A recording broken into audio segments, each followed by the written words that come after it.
เอาคำมาสูงค่ะปนมาค่าตั้ง30 ปีไปแล้วในปีผิวมันต้นจับมือเห็บแล้วค่ะเนาะวันเหมือนในตีมาเป่าได้ปีผิว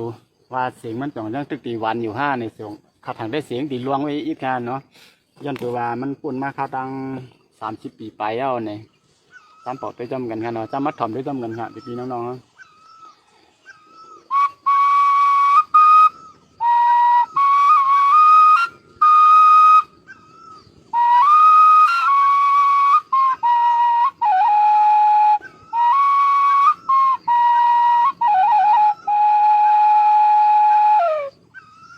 ต้องตึกเปลี่ยนหัวกันเนาะcáiเสียงห้ามร้องอีกกันเนาะ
เสียงร้องอีกกันเนาะ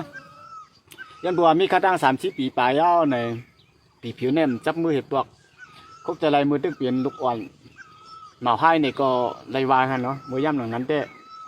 ออกวันกว่าในปีผิวในจอมเปี้ยมาก็เหนียวเขาเพราะว่าออกวันกว่าย่อในก็เสียงปีผิวในหลังจอดโทษจอดลอยงากันเนาะกับป้าให้ป้าสวนป้าหน้าเนี่ย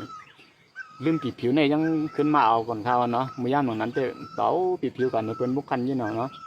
เปิดว่าเงาลายเขาก็วันเบื้องเขาก็เปลี่ยนมาแทงหลายซื้อหลายรวงเอาในขนาดเนาะเสียงปีผิวก็เย็นกว่าไฮกะยังมีแทงเสียงหมกติ้งตองขนาดมือกุปอกในเพราะว่าเขาเปิดให้เนี่ยเสียงเปิดปล่อยหมกติ้งตองในจองพี่น้องเขาตีหูจักว่ามีคุณหูจักเนี่ยเขาเมียน้อยปันค่ะปีผิวเนี่ยก็คาว่าได้เพราะว่าก้นอาศัก50ลงเตอในเต้ตีมเพราะใครหูจักกันก็คือค่ะเนาะ40อาสากล40ในทีมบ่เคยรู้จักกันครับเพราะว่าอาสากล50ขึ้นเหนือก่อนใน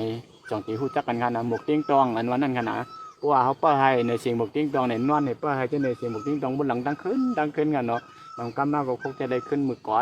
นเลยกันเนาะจองพี่น้องเขารู้จักกันหมกติ้งตองมีเพิ่มมาเป่าปีครับเขาเมียนปันกันพองกันนะมาสูงค่าต่ำบ่ต้องขึ้นทุบปันแหงค่าเสียงจองวันค่าปันแหงใส่กันเหยียบนำใส่กำค่า